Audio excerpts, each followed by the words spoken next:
Good morning friends, स्वागत है आपका अपने यूट्यूब चैनल इजी ज्योग्राफी पर। इससे पहले भी हम इस चैप्टर की 2 वीडियोस बना चुके हैं, तो ये आज हम पार्ट 3 करेंगे। मैं आशा करती हूँ कि आप मेरी वीडियो को ध्यान से सुने और ये वीडियो आपके लिए एग्ज़ाम के लिए बहुत ही इम्पोर्टेंट है। तो आज हम करेंगे ह्यूमन जियोग्राफी का chapter number 4, human adaptation to the environment. इसमें हम एस्किमो और बुशमैन के बारे में पढ़ चुके हैं, अब हम पढ़ेंगे गोंड्स के बारे में।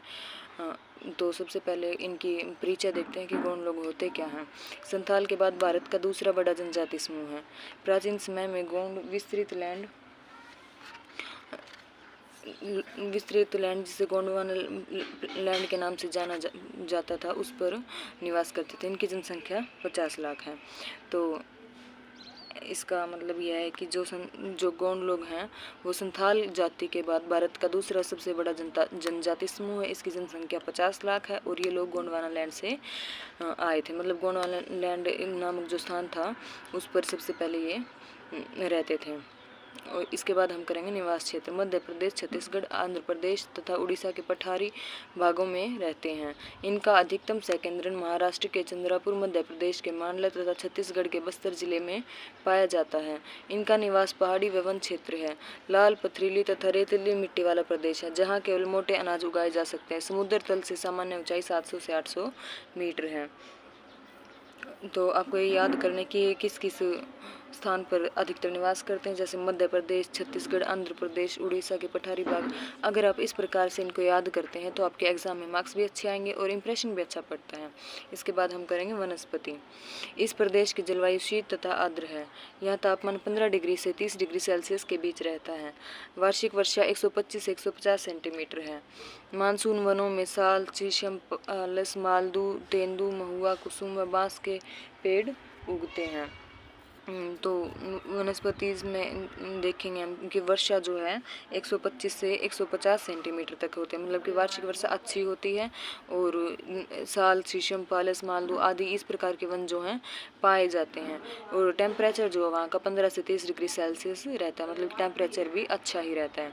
शारीरिक लक्षण, इन लोगों की त्वचा का रंग काला होता है, केश सीधे व काले होते हैं। शरीर पर रोए कम होते हैं। होठ पतले, नयने फैले हुए और मुंह तथा सिर चौड़ा होता है। रिश्ले के अनुसार ये लोग द्राविडियन हैं, जबकि हैडन व वेंकटाचार्य ने पूर्व द्राविडियन व गुहा के अनुसार प्रोटो ऑस्ट्रॉइड जाति से संबंधित हैं। मतलब कि ये दिखने में अति सुंदर हैं। इनके बाल जो है काले हैं, शरीर पर रोए नहीं है, इनका रंग जो है काला है, गोरा है, और इनका रंग गोरा है और होठ इनके पतले हैं। मतलब कि बहुत सुंदर लोग हैं। फिर जो रिश्ले कहते हैं वे कहते हैं कि ये लोग जो है द्राविडियन है, जबकि हैडन व वेंकटाचार्य इन्हें पूर्व द्राविडियन व गुहा इन्हें प्रोटोस्ट्राइड कहते हैं। आपको जो है एग्जाम में बिल्कुल ऐसे ही लिखना है। इसके बाद मैं आपको लिखा नहीं है मैंने, पर इसमें जो है इसकी कुछ उप जनजाति समूह भी पाए जाते हैं। उप विभाग कहते हैं इसमें राजगोंड, रघुवाल गोंड, कोटल्य गोंड, पांडल गोंड, धोली गोंड, ओजाल गोंड, थोटियाल गोंड, काईकोपाल गोंड, मरिया गोंड, मुरिया गोंड, मारी गोंड, रावणवासी गोंड और कोलाना गोंड, ये सब हैं। तो अगर आप में लिखना चाहते तो मैं 2-4 आपको बता देती हूँ। रघुवाल गोंड जो होते हैं ये लोग छिंदवाड़ा क्षेत्र में कृषि करते थे। इसके बाद आते हैं पांडल गोंड। ये लोग जो हैं राजगोंड के पुरोहित थे और राजगोंड हैं प्राचीन गोंड साम्राज्य था, उन लोगों की वंशावली के प्रतीक माने गए, जिसे श्रेष्ठ गोंड कहा जाता है। ठीक है। और धोली गोंड भी होते हैं जो शादी विवाह के अवसर पर ढोल या ड्रम का कार्य करते हैं। इसी तरह आपको इनमें से कुछ लिख भी सकते हैं अगर आपकी इच्छा हो तो। इसके बाद हम करेंगे अर्थव्यवस्था। आखेट व मछली पकड़ना, दूध के लिए भैंस बकरियां पालते हैं, जबकि मांस के लिए सुअर, बतख, कबूतर आदि। स्थानांतरित कृषि करते हैं।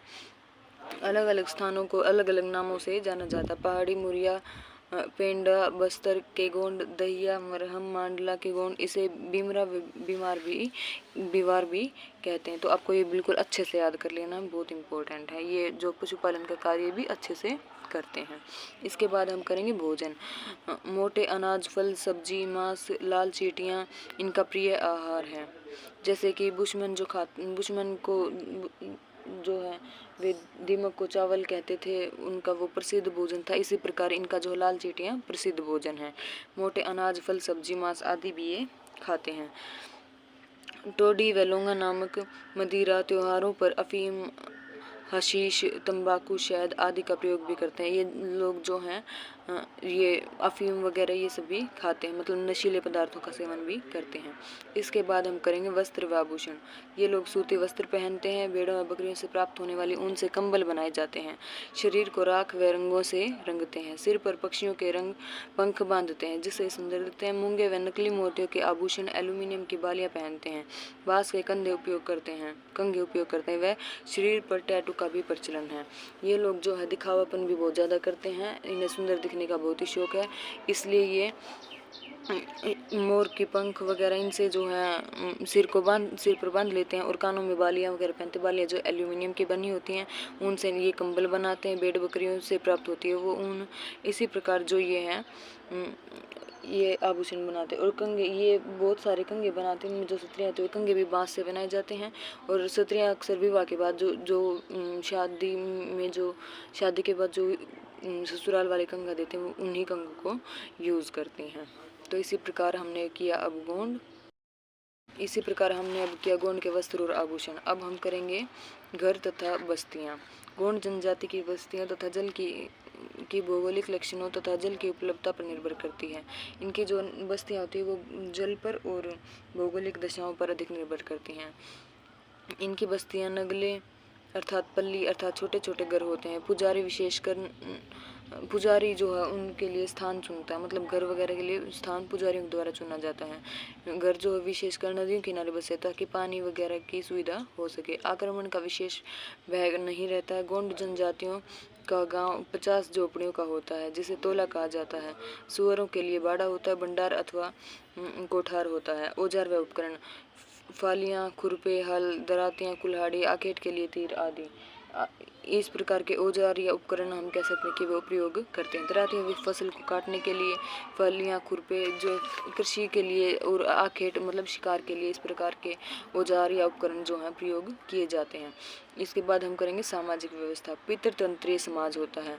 कुल के चिन्ह होते हैं, मतलब जितने भी परिवार होते हैं या कुल होते हैं उनके जो वंश होते हैं उनके जो है अलग अलग चिन्ह पाए जाते हैं।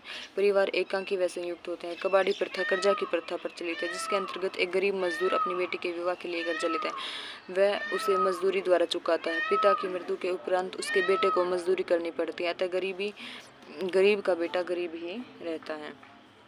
मतलब क्या है, जब एक गरीब मजदूर जो है किसी साहूकार से पैसे लेता है तो उसे वो पैसे मजदूरी के द्वारा चुकाने पड़ते हैं। अगर वह वे पैसे नहीं चुका पाता है तो वे पैसे उसके बेटे को चुकाने पड़ते हैं, जिसके कारण वो गरीबी में दबे ही रहते हैं। इसके बाद हम करेंगे अब पशु बलि। ये लोग अंधविश्वासी होते हैं। देवी देवताओं को प्रसन्न करने के लिए पशु बलि देते हैं। देवी के रुष्ट होने पर फसल खराब हो जाती है, लोग ऐसा मानते हैं। जादू टोना में विश्वास रखते हैं, तो हम कह सकते हैं कि ये लोग अंधविश्वासी भी काफ़ी ज़्यादा होते हैं। इसी प्रकार हमने अब किया गोंड। अगर आप एग्ज़ाम में ऐसे ही लिखते हैं तो आपके अच्छे मार्क्स आएंगे। अगर आपको मेरी वीडियो अच्छी लगी तो please like, share and subscribe करना। इस वीडियो को आप अपने दोस्तों के साथ भी शेयर करना ताकि वे भी एग्ज़ाम में अच्छे मार्क्स ले सकें। Thanks for watching.